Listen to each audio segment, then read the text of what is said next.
What's going on, guys? Today I'm going to be talking about Blueno, okay? That's a pretty weird name, I would think, for you to hear because we haven't seen him in such a long time. He hasn't become relevant in the slightest. You gotta know who I'm talking about, the eater of the door fruit. Like I just said, he's not particularly relevant to what is currently going on in the manga at all, not even in the slightest really, but he has always had what I consider to be one of the most interesting devil fruits we've seen in the entire series. From the moment that I saw the first thing he could do, where we just saw he could open up any door on a surface so he could pretty much gain access to any room he wants.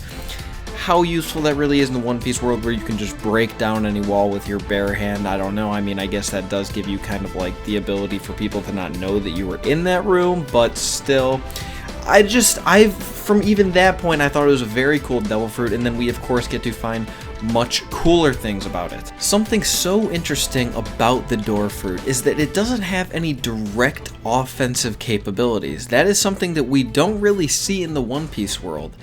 Especially with Paramecias. Oh, well, no, actually, I guess Paramecia would be really the only one that could do that, because Zoans are pretty straightforward. I don't think there's any real Zoan that couldn't have some kind of offensive abilities. And then Logias, well, they most certainly have offensive capabilities, but it's pretty rare, even within the Paramecia class, that it just is kind of 100% utility or maybe entirely defensive, and this most certainly can be defensive and has a lot of utility. I guess you could kind of consider the ability to make some doorish features on your opponent an offensive ability, but I don't really know to what extent that would work, right? Like, you definitely have to land a hit in the face for it to be ultra effective like he was able to on Luffy and had his head spinning around. Then you'd be pretty disoriented and you might not be able to defend yourself too well, but I don't know. I mean, I guess it could be kind of decent depending on how many doors you could make. Like, it's not that hard to hit people, so if you're going up against someone like Luffy, you could theoretically, as long as he's not just significantly faster than you like he was when he used Gear Second for the first time, you could just kind of keep making doors on people's bodies, right? Like multiple doors potentially, and they couldn't really use their body properly and you just assassinate them. I mean, it most certainly is a fruit that is geared towards assassination, especially with its ultimate ability, so I wonder if that would work. And I don't think anyone's questioning that it is a fruit geared towards assassination, right? I mean, pretty much you kind of have to use the element of surprise in almost all of its abilities, except for, like I just mentioned, using the door on your actual opponent. But like how Blueno was able to go underground and then kind of just like trap Luffy's feet in a door, that was pretty neat. I really liked the way that was thinking. That's kind of what I'm talking about here when I say I like this kind of fruit. The user has to be very, very creative, and it makes things really interesting. You never really know what they're going to do, and when they do cool stuff like that, it's exciting to see. It's like, oh shit.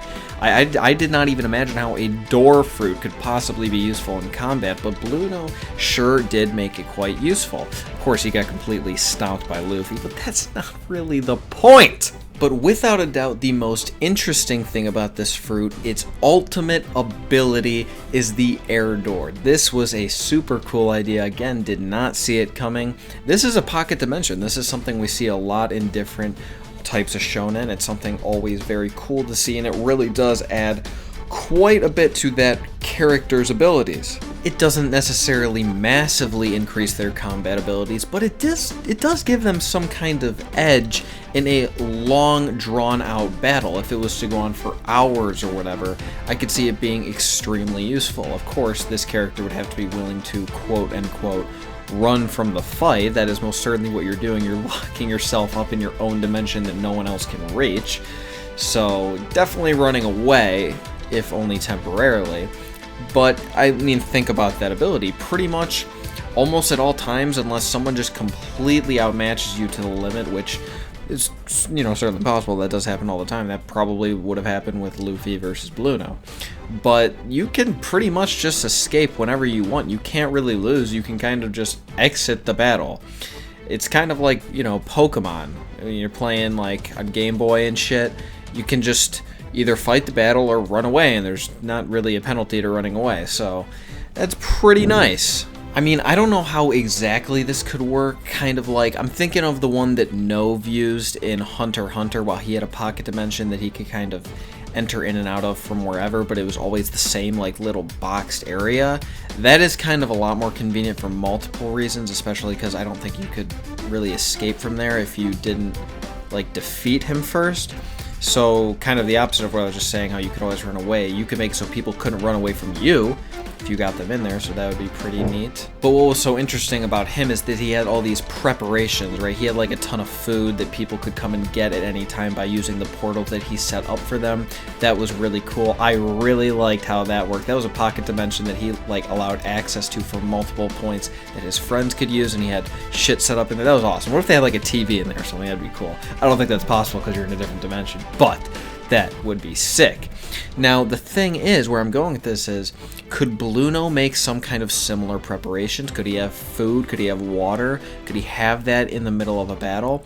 I don't think it'd be that simple, because the air door just allows you to go into a dimension that is exactly the same as your current. Pretty much you are in the same dimension, because you can see everything around you going on. Like, he could see Luffy and whatnot, he just can't interact with the normal dimension.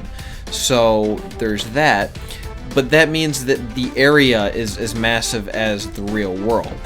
So he would have to make preparations at the scene of an expected battle, pretty much. Like, what he could have done was set up all these things like food and water and whatnot, ways to just regenerate his strength, having known that Luffy was going to come here to fight him. That is unfortunate. It's not quite as powerful as Nove's ability, but it is at least decent. I could see that happening, because a lot of the times fights are pretty straightforward. You kind of know when it's going to happen. And besides the whole preparations thing, there is also the nice ability that because your opponent does not have any idea where you are, they have no way of interacting with you, you do have the ability to go for quite an assassination attempt. Like I said, even the ultimate ability makes this quite an assassination type of Devil Fruit. You can just jump out of your dimension out of nowhere and ambush them. This didn't work against Luffy because he was on a completely different level than Blueno, but it was still nice to see something like that going on. I think that would have been cool if it was utilized by someone a lot more powerful. Imagine if like Zoro had this fruit or something. He's not really the stealthy type, but he could be, and that would be pretty sick. Maybe Law. I mean, here he has a Devil Fruit, of course, but if he could have 2 Devil Fruits, that would be pretty cool. So yeah, that's pretty much all I gotta say about this topic. I didn't really have any specific direction with this video. I just remember somebody saying in a comment that I should like talk about Blueno's fruit or something. I've always really thought that he has one of the coolest Devil Fruits. It's very unique. It's not like the rest at all, and it was so interesting to see all the cool things it could do. I wish there would be more Devil Fruits like this. We do have the Mirror Fruit now, which is kind of interesting, but it just doesn't give me the same feel. It's a lot more overpowered, if you ask me, where the Door Fruit you had to be much more creative with. And, I mean, the Mirror Fruit also just has, like, kind of extra abilities, you know, that are just kind of crazy. Kind of like Dofi's Fruit, which is just so ridiculously overpowered. Like, he can just do shit that doesn't really have anything to do with strings at all. It's just like, whatever. So, yeah, I feel like the Mirror Fruit's not quite on the same level, because I think it's a little too overpowered. If you enjoyed this video, remember to give it a thumbs up and subscribe if you haven't already. Remember to leave me a comment letting me know what you thought about this. If you thought it was a weird video, it kind of was. I don't usually do this kind of thing. Maybe it was too short. I don't know. Future Devil Fruits maybe you want me to talk about. Give me some kind of direction maybe, unlike this one. That'd be cool. But yeah, you know, I thought this was fun. Maybe I'll do something like this in the future if you guys have any particular Devil Fruits you'd like to hear. Hope you guys have an excellent day, and I'll talk to you on Friday.